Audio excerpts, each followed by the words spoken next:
Assalomu alaykum azizlarim. Sizlar bilan ko'rishtirganimdan men juda ham xursandman.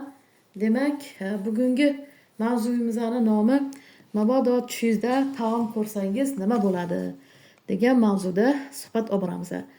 Demak, azizlarim, mabodo siz tushingizda pishib turgan palov shu ya'ni oshni ko'rsangiz, ustida go'shtlari ham xil-xil bo'lsa, siz uni yeyotgan bo'lsangiz, u juda ham mazali tuyulayotgan bo'lsa, bu juda ham yaxshi tush. Bu sizga kelayotgan boylik, baraka shulardan iborat tush. Keyin mabodo siz bir qozon sho'rva qaynab turgan bo'lsa tushingizda, keyin u go'shtlari, uni ham go'shtlari xil-xil pishayotgan bo'lsa, keyin umuman pishgan bo'lsa, u juda ham yaxshi belgi. Bu ham to'kinchilik, sochinchilik bo'lishini bildiradi hayotingizda.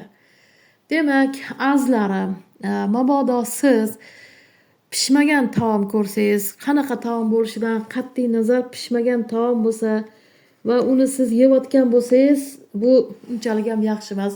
Bu ishlaringizni o'xshamasdan, xullas umuman ana shu ishingizni bitmay qolishidan dalolat bo'ladi.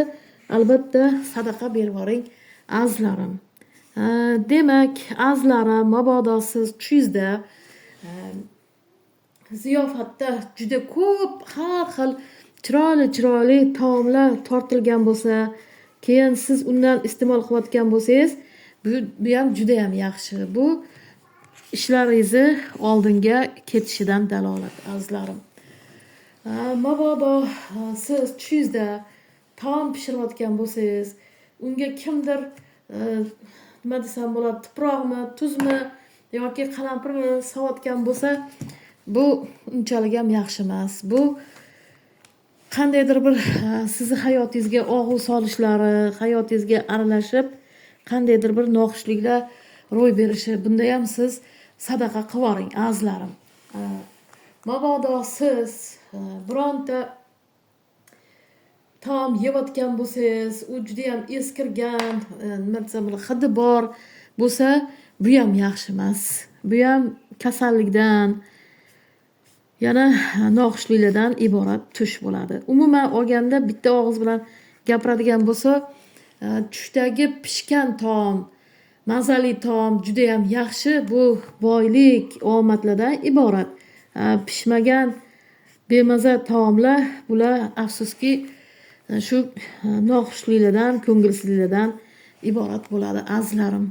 Albatta siz sadaqa berib yuboring.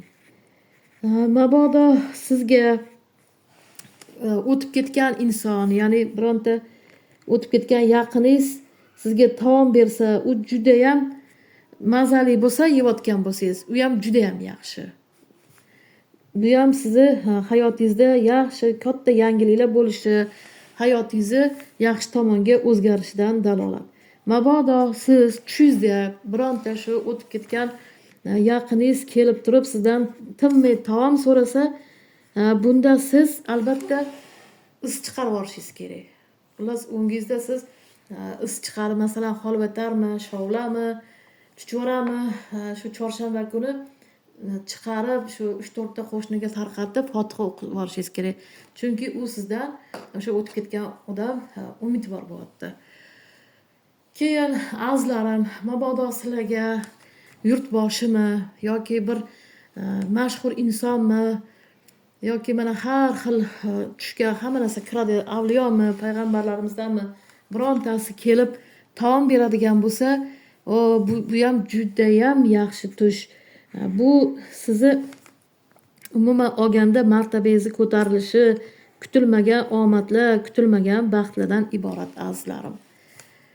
Mabodo siz bironta ochqab turgan insonga tushingizda taom berayotgan bo'lsangiz, keyin u taom haqiqatan pishgan, shirin taom bo'lsa, bu ham juda ham yaxshi.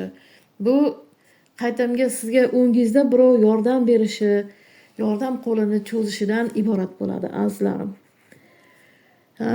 Mabodo siz yerda sochilib uval bo'layotgan taomlarni uni hamma bosayotgan bo'lsa, bu ham unchalik ham yaxshi emas.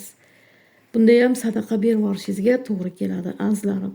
Mabodo siz tushingizda ko'p bolalarni taomlantirayotgan bo'lsangiz, bu judayam yaxshi. Bu agar o'zingiz farzandsiz bo'lsangiz, farzandli bo'lishingiz yoki bironta yaqiningiz farzandsiz bo'lsa, u ham farzandli bo'lishdan dalolat bo'ladi azizlarim.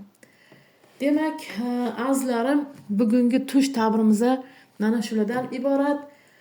Demak, hammanglarga baxt tilayman, omad tilayman. Obuna bo'lishni, like bosishni hech qachon unutmang.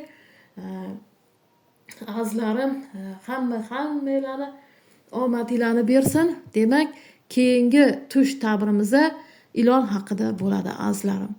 Like bosishni, obuna bo'lishni unutmang. Hammanglarga omad.